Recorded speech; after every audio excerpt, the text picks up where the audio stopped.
She will match hers in comparison to her age.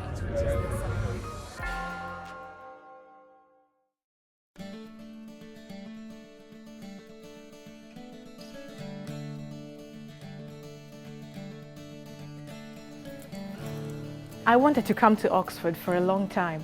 My father used to tell my brothers and I about it when we were younger.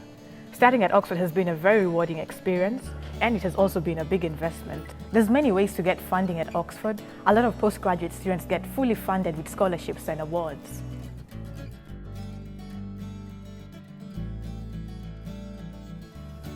Being fully funded by the Clarendon Fund is great because it allows me to focus all my attention on my studies. The Clarendon Fund is quite competitive. It's fairly easy to register your interest for the scholarship, so a lot of people end up applying. The Clarendon Fund covers all tuition fees and my college fee, and it also gives me a stipend, and it increases each year with inflation, and so that's more than enough for me to take care of all my basic needs and a little bit more. There are lots of opportunities to do things with other Clarendon scholars. Just a few months ago, the Clarendon Council organized a seminar on sex, drugs, and rock and roll, where students who had research that was related, at least tangentially, to those ideas got to present their research and have a lot of fun doing that, and we had a big communal dinner together afterwards. So there's a lot of chances to socialize with other Clarendon scholars and meet people from the other scholarship programs here as well. But being a student here doesn't rely on winning an international scholarship.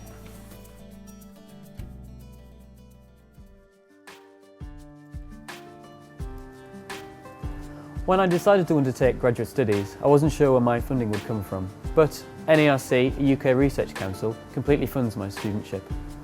It was pretty competitive to get my funding. After I'd applied for the subject and had been for an interview, I had to wait to find out as to whether I had funding. My supervisor told me to hang on. There were a number of issues to be sorted out as to where other people were getting funding from. Thankfully, in the end, I was able to get the NERC studentship that I was hoping for. The stipend's enough that I don't have to worry much about cash flow problems, so I can concentrate more on my studies, really. Some of the graduates I work with don't have a full scholarship, but there are plenty of other ways to fund your studies.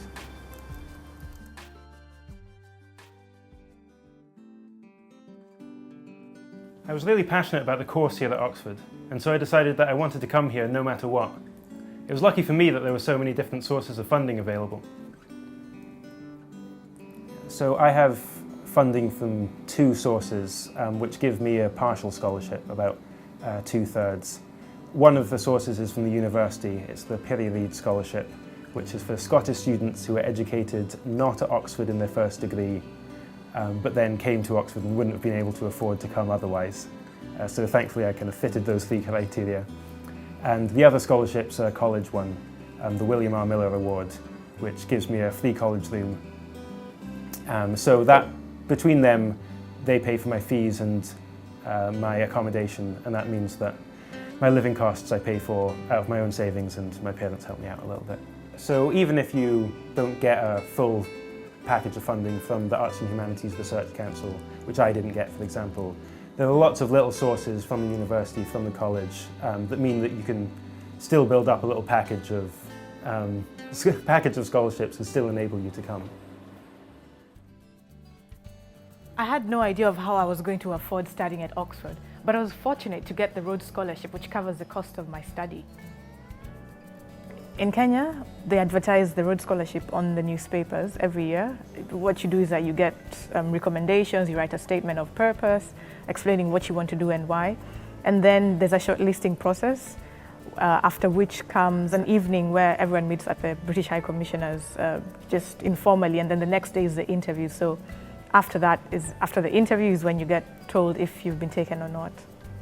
The good thing about it is that it funds everything. It takes care of your accommodation, your out-of-pocket expenses, your tuition, your college fees.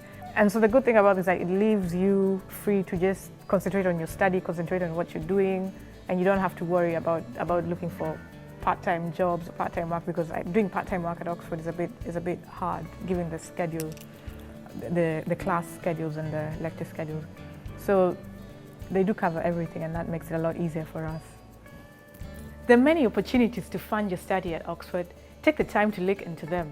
I did, and I can now tell my father what Oxford is like.